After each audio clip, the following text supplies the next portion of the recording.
On behalf of, I probably should introduce myself, seeing it is the introduction. My name's Bernie Hobbs. I'm a science broadcaster with the ABC, and I am absolutely delighted to be here to help acknowledge and celebrate and question the outcomes of the CRC today. And so thank you very much for involving me. And on behalf of the Future Farm Industries CRC, I'd like to acknowledge the traditional custodians of the lands we're meeting on, the Ngunnawal people, and acknowledge and respect their continuing culture and the contribution they make to the life of this city and this region. And I'd also like to acknowledge and welcome other Aboriginal and Torres Strait Islander people who may be here today.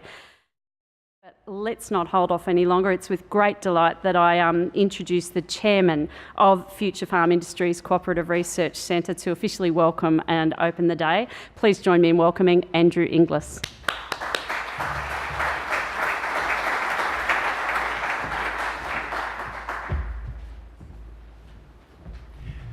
Thank you very much, Bernie, and good morning, ladies and gentlemen. Welcome to Future Farm Live.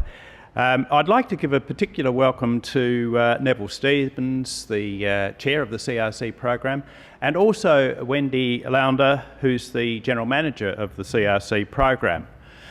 As Bernie said, today is really a celebration of 7 years.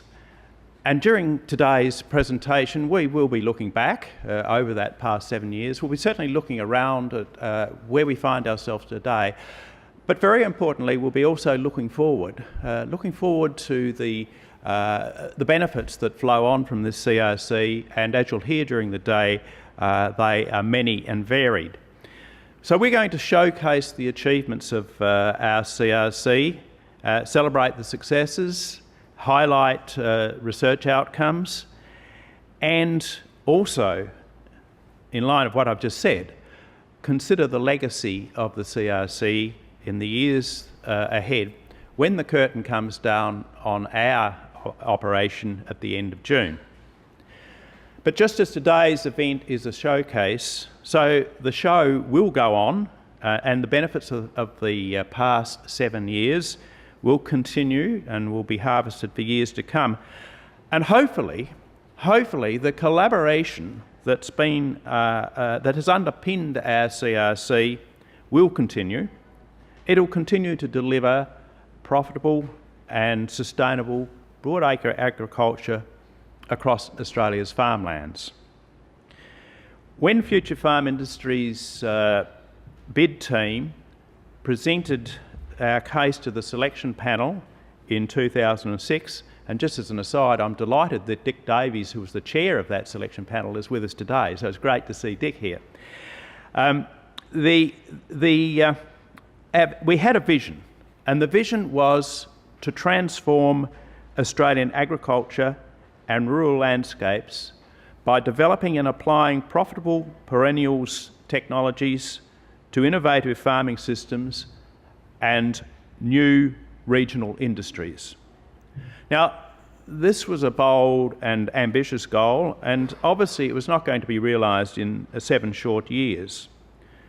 And in spite of that, we certainly have made a great deal of progress, and that progress has been widespread across the various areas of interest of this CRC. And today we'll just show you how well we've travelled down the road to meeting that vision that we first set out in 2006.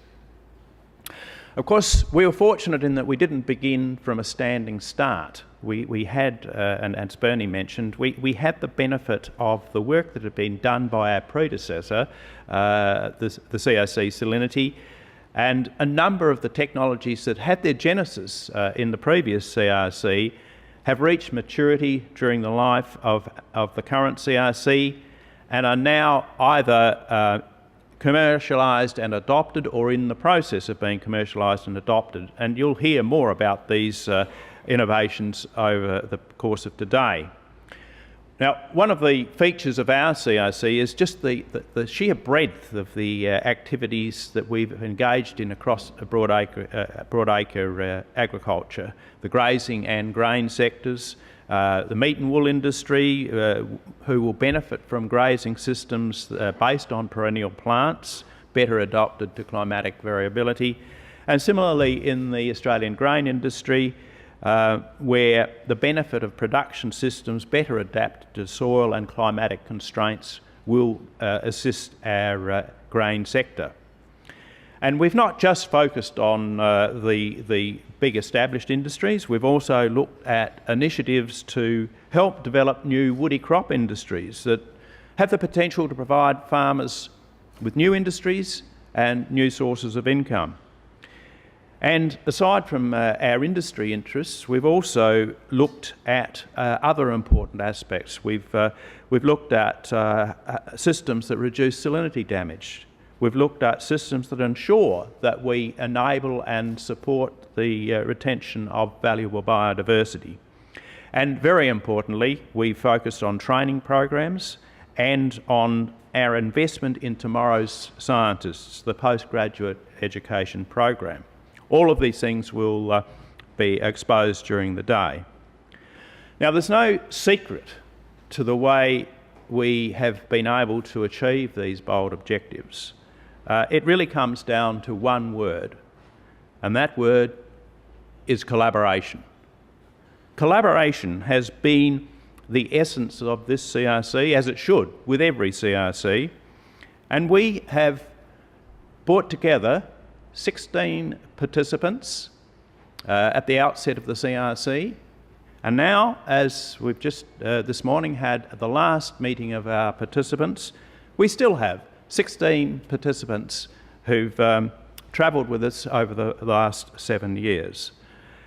When the then Minister for Education, Science and Training, the Honourable Julie Bishop, launched Future Farm Industries in Perth in mid-2007, I commented on how much we valued the $34 million investment that was being made through the CRC program. For apart from any other obvious benefits of that investment, it was a key ingredient in the mix that glued the collaboration together. As I said, the scope and the ambition of the activities of this CRC have meant that a lot of our research tasks have been very complex, and they've required access to a wide range of skills and capabilities. And the adoption of a collaborative approach with those 16 participants and others has made these tasks manageable and successful outcomes possible. Collaboration within the CRC has been multi-layered and multifaceted, and it's taken place between the investing bodies, between the investors and the researchers, between the research agencies, between researchers and industries, and importantly, across industries. Now, collaboration, unfortunately, it's not always simple and easy. It's something that we do have to work at. And if it was easy, we probably wouldn't need a CRC program. To be effective, it needs to occur at all levels. It's important that we have shared and consistent interests, that the funding that's available aligns with research needs, but overall, it means that we have to have a culture of collaboration. And I'm happy to say that this CRC has nurtured that culture. And in fact, the success of our CRC is a testimony to the commitment to a collaborative approach. So today's showcase is about many things. It's about collaboration, but above all else, it's about the people who've worked together as a team to realise the goals that we've set, to deliver the products that we are increasingly commercialising and seeing adopted by our stakeholders. So it's a great story. I'm delighted that you are able to attend today's event. I'm sure you'll find it extremely informative. And I am very pleased that today we are able to hear the story brought together in this forum in an environment where you'll be able to not only gain information from the presenters, but also have access to so many of the people who've worked as part of the CRC family over the last almost 7 years. So it's now my pleasure to begin today's perennial story by introducing the first of 7 videos, this one entitled Profitable Perennials for Australian Landscapes. Now this video sets the scene for the following speakers and sessions, and I'm sure it will be the precursor to what is a very enjoyable, informative and useful day. So please enjoy Future Farm Live, and now we'll view the first video.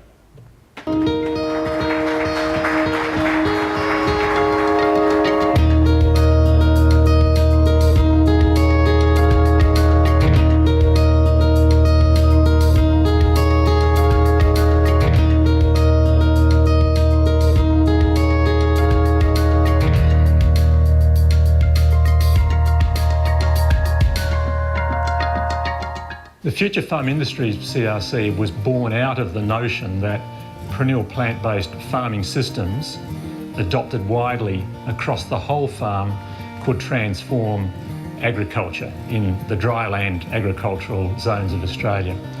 That notion is that it's in the nature of perennial plants that they can more effectively use the water in the landscape and deliver greater profit to farmers, but also important environmental benefits. The earlier CRC salinity, which had run for 7 years, had really looked at all the options that you could deliver salinity management, but still faced this question of how to get options across the whole farm with sufficient economic driver to adopt them. And that was really the challenge that was handed on from one CRC to the next. This CRC built its research around the concept of profitable perennials. That is, the right plant in the right place for the right purpose under the right management. It looked at developing farming systems based on perennials, but also developing new technology, new perennial technologies that would support and complement those farming systems. The perennial plants were targeted because they far better exploit the variable rainfall in southern Australia, particularly out of season rainfall. Their ability to take that rain and convert it into additional growth when annual pastures and annual crops are no longer active can be quite important to the long-term productivity of farms. So here we are in November in the wet belt of Western Australia. There's a possibility of thunderstorms today, and if that was to result in a rainfall event on this farm, then the perennials would be there ready to make use of that, whereas the annual crops can't. The 5 farming systems that we have are all built around perennials. The first, our most mature, is one called Evergraze that looks at introducing perennials into a livestock and particularly high rainfall zones. The second is Evercrop, which looks at mixed farming systems of livestock and cropping and the use of perennials in uniform low and medium rainfall zones. Enrich is the use of forest shrubs on more marginal land and making that less productive land more productive. We have a farming component called Biodiversity and Water, which looks at mitigating salinity with the use of perennials, making that land more productive while improving the environment.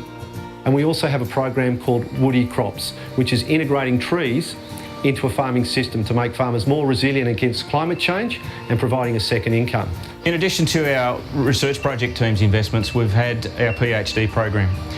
We expect 55 students, at least 55 students will graduate with PhDs by the end of the CRC. This is a major contribution we've made to ensuring that we've got another generation of leading agricultural, economic, social, environmental scientists to support Australian agriculture.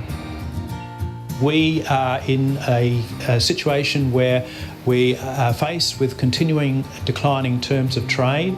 We are faced with new competitors in the world food and fibre market, and we also have to, importantly, adapt to a changing climate. So we have all of those factors pressing in on us, and we do have to make sure that our agriculture is sustainable and that it remains profitable in this changing environment. Another strength of this CRC, in my opinion, is that what it does prove is that if you have a really good research program built on a strong business case, and you bring together these outstanding Australian scientists who are committed and passionate about the work that they do, is that it does deliver impact on the ground in Australian agriculture. In 2006, when the Salinity CRC decided to do a rebid and create a case for the Future Farm Industry CRC, an important component of that case was to do a benefit cost analysis of several key initiatives and emerging technologies. So every single project team had to develop an industry use plan, and that plan clearly defined what outputs were going to be achieved from that investment, clearly defined how industry owned those objectives of what we wanted to achieve, and clearly defined the sorts of activities that were going to be carried out by that team in delivering on that project during the life of the CRC, which includes skills development, training, all of those sorts of things that allowed that project to continue well beyond the life of the CRC to 2030. This is not just about good science, it's not just about good researchers, it's not just about having fantastic researchers doing fantastic research work. It's about tailoring a program so that everything we do, every step of the way, focuses on that land use change, focuses on the needs of farmers, focuses on research questions which are validated and well considered and well accepted by industry. Perennial-based farming systems are now being seriously talked about by thousands of farmers who have joined with Future Farm Industry CRC.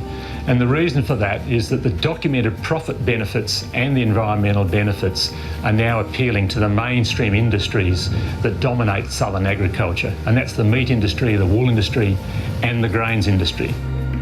I think the highlight for me probably has been to see how effective the collaboration has been. I'm a great believer in collaboration to achieve the maximum for the dollars we invest in innovation, and it's worked very well at a number of levels.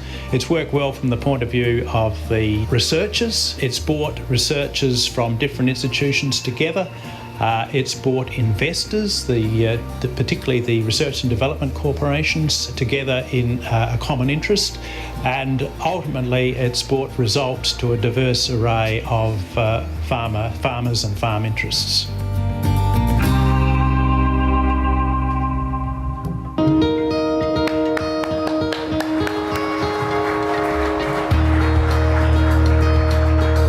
Fantastic snapshot of the aims of the CRC and also the pressures and the rigours that were facing it all the way along to make sure it was always in step with what was going to be needed by producers on the land.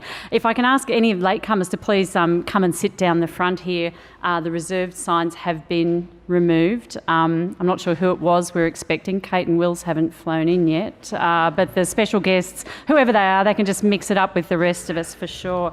I would now like to introduce our second special guest this morning, the CEO of Future Farm Industries Cooperative Research Centre, Peter Zurzolo. Join me in welcoming Peter.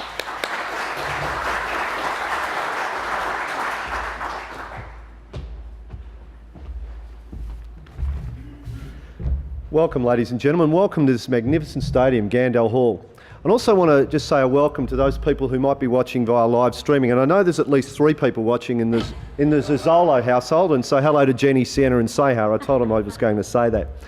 Joining me up on stage a little later, in fact I thought they were joining me now, are 2 of my executive team. John McGrath, our research director, will be talking all things research, in particular the delivery of our milestones and targets. And John's also responsible for ensuring that those milestones and targets are achieved at a standard that we've set ourselves over the last 7 years. Dr. Scott Glyde will also be joining me up on stage to talk about his work in terms of adoption and utilisation targets. Scott, as you heard up on the videos, also manages our education portfolio in developing the next generation of Australian agricultural researchers. But I'd like to start by talking a little bit about my definition of what a CRC is. We talk a lot about collaboration, but I'd like to give you my definition. And I just got to say that I've come out of the finance industry, so I think about things in terms of numbers.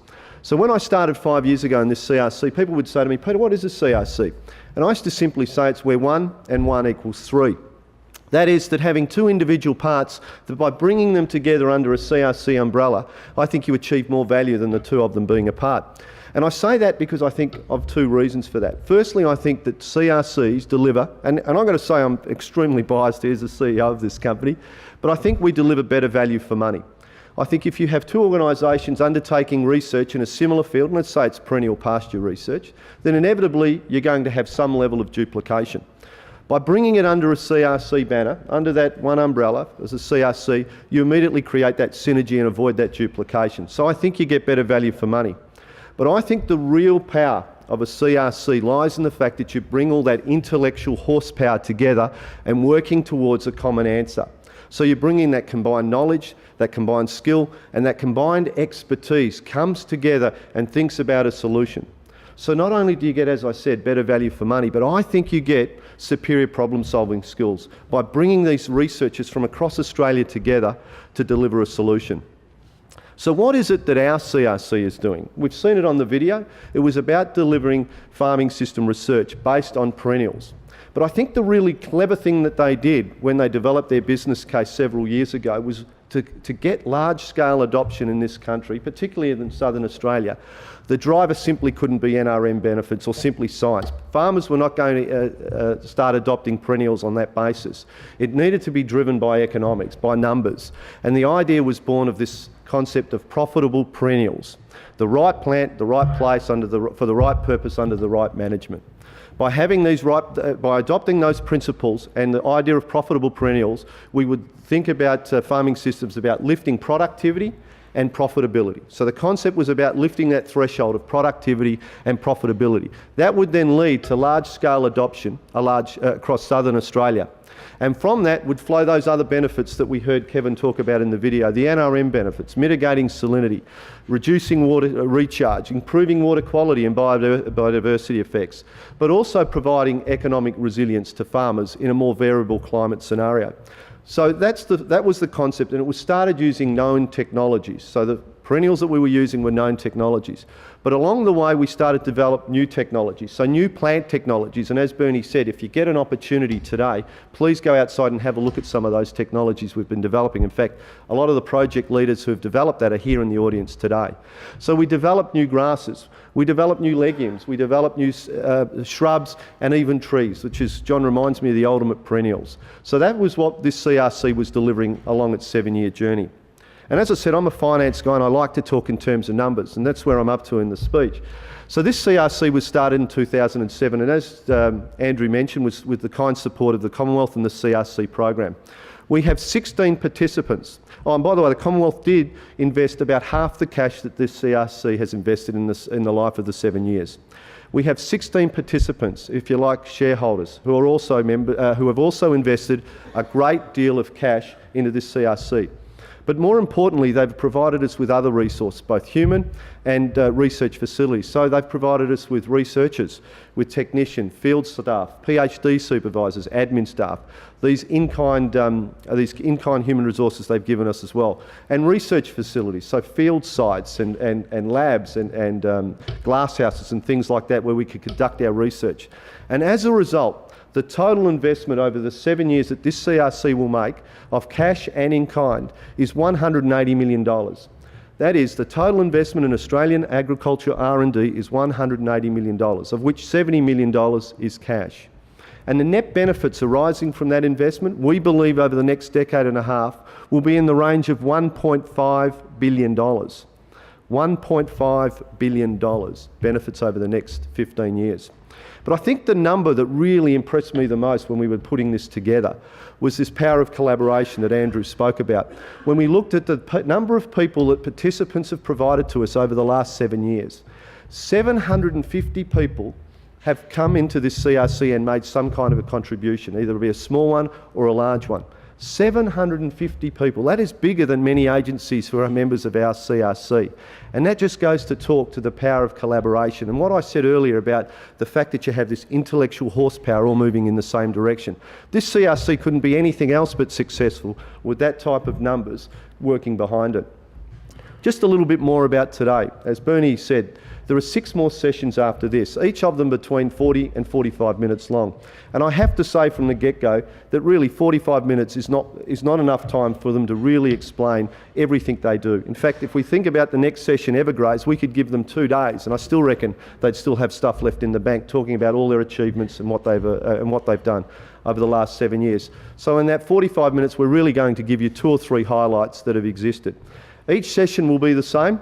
We will start with a video, and then the people that were in that video will then come onto the panel, and Bernie will then ask them a number of questions, taking them through what you've seen in the video and going into more depth.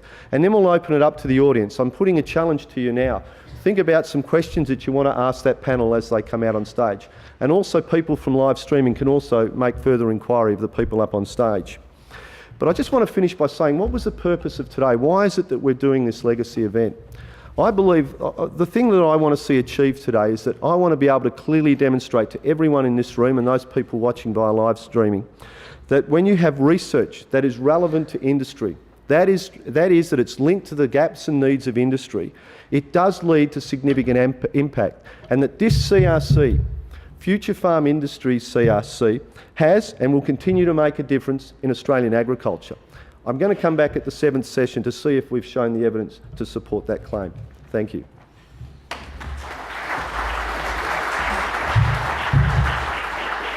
Thanks very much, Peter. And I can't imagine how much you must have struggled to try and come up with a term for management that started with P, so that you could have had your 4 Ps for the right plant in the right place, for the right purpose, under the right management. Must have been a severe disappointment to you, but I'm sure it's the only disappointment you've experienced during the CRC. The only disappointment I've experienced is that you forgot to introduce the next speaker, but I'm a total professional, so I won't make a big song and dance about that. I'll just get straight on ahead, and please join me in welcoming the Research Director, John McGrath.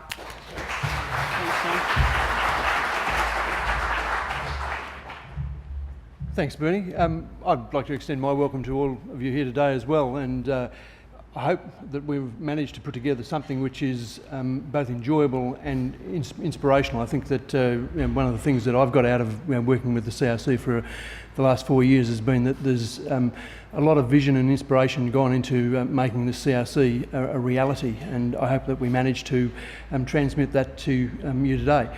My task in the next few minutes is to just provide a little bit of a background to the philosophy or the rationale behind the CRC, and it's been mentioned already that it's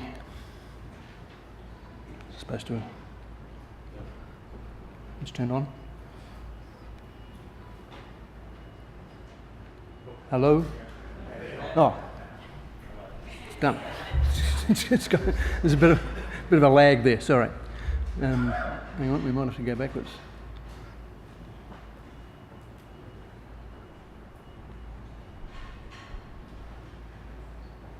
Okay, so what's the basis for the CRC? As Andrew mentioned, this CRC comes out of the Salinity CRC, and that program, or that 7 years of work, defined the role of perennials in our landscape.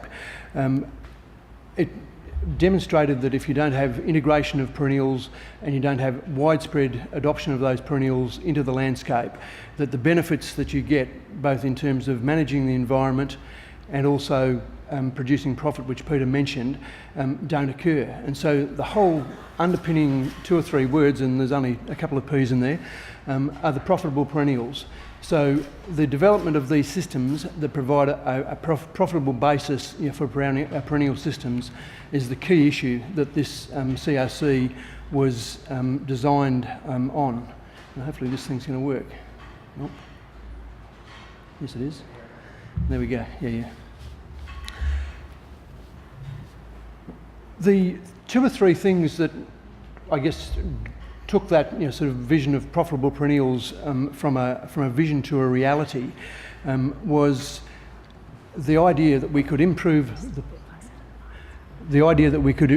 profitability of the existing farming systems, but also to add new farming systems to the suite of farming systems that Australian agriculture works with.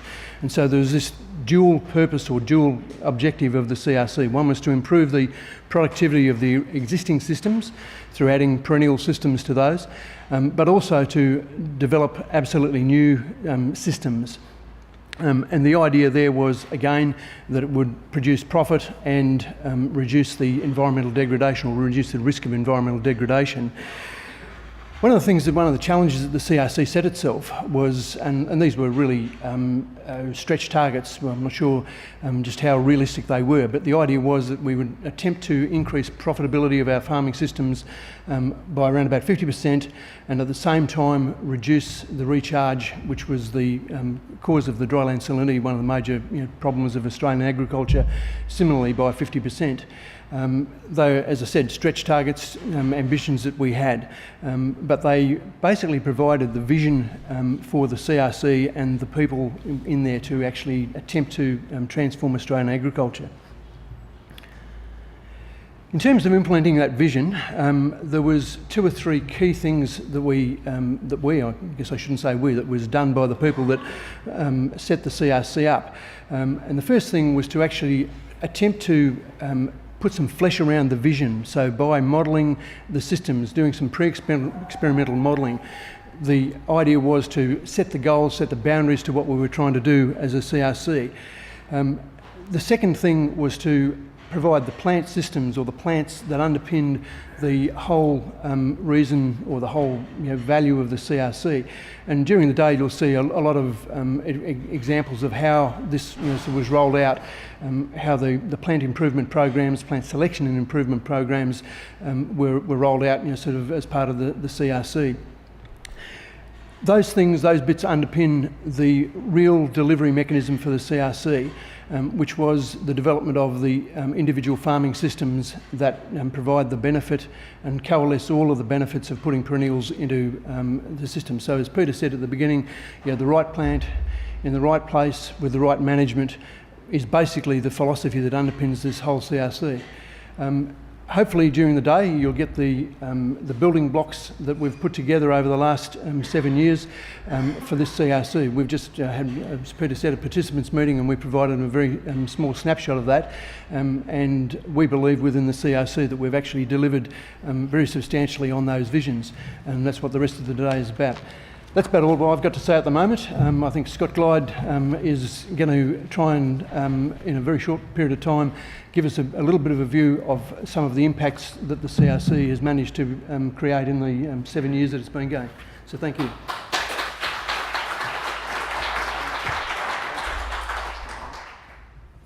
Thanks, John. I have the unenviable task of talking about 7 years of research in 7 minutes. The impacts of 7 years worth of research, but finding a balance between that as well as not stealing the thunder of the sessions that are going to follow. So what I'm going to provide you is a range of examples of the types of impacts that we've generated. The important thing to understand about our work, and if you understand anything about agricultural research, you'll realise that adoption outcomes from investments can take years, if not decades, to achieve. And as a CRC that was going for 7 years, it's likely that some of our projects would never reach the necessary maturity to be able to deliver on on-ground impacts or practice change impacts that we are so desperately seeking. So the important thing for us in actually assessing impact of our investments is to say, what types of impacts can we achieve? We understand and we can differentiate between outputs and outcomes and impacts. And when we're talking about impacts, we're talking about what is the consequence of actually achieving a particular outcome, whether it's knowledge or practice change. What does that mean for our industries? What does it mean for our participants? What does it mean for our producers, importantly? So I'm going to take you through a few slides, and I'll just preempt this to say that when we did an analysis of the impacts of our work, we identified 5 particular themes, and I'm going to talk about each of those themes. The first one is in relation to practice change. The numbers I've put up there are pretty clear to see. In Evergraze, 4,400 farmers. The impact data tells us that 4,400 farmers have changed practice on ground across 960,000 hectares. I've unfortunately left my notes at home, and I'm now discovering that the glasses that I should be wearing are no good to be seeing that screen at the back of the room. So I'm going to turn around every now and again. I hope you accept my apology for that.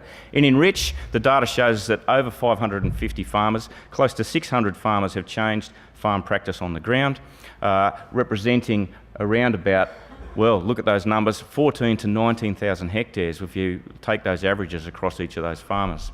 In terms of adopt, we have national and international significance of adopts, which has allowed us to introduce a particular method, a consistent method that researchers and developers can apply in terms of being able to predict the adoption outcomes from their investments.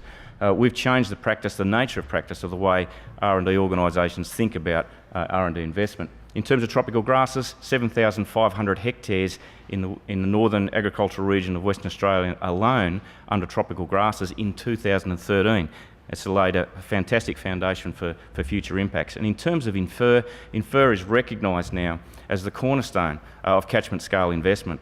We've had a few natural resource management boards across southern Australia have applied the infer methodology successfully to attract $3.5 million worth of investment in the last 18 months. We've changed the nature of the way we think about catchment scale investment. Impact is also reflected in terms of the applications of new knowledge. We now understand what forage species, through Enrich, have agricultural potential, native forage species. We understand through Evercrop what the challenges are associated with incorporating perennial crops, perennial pastures or perennial grasses into cropping systems. We understand through our improved perennial grasses work that we have a range of cultivars adapted to drier margins where previously no cultivars were suitable.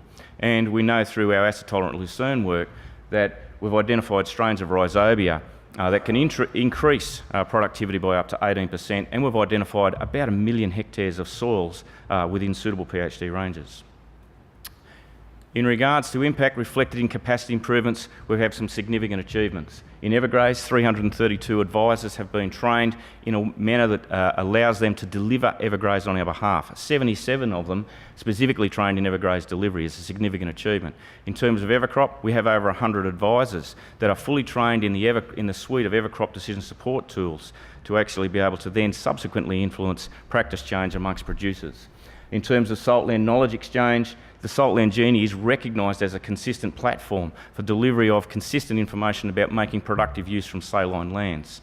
In terms of Evertrain, 36 next user groups, over 300 participants, 7 courses. We've established now a new standard in terms of the way we deliver information in regards to salinity, soil carbon, soil biology, and so on. And in terms of the Woody Biomass Supply Program, we've established a methodology that can be applied universally to where we can understand co-benefits in a very short space of time.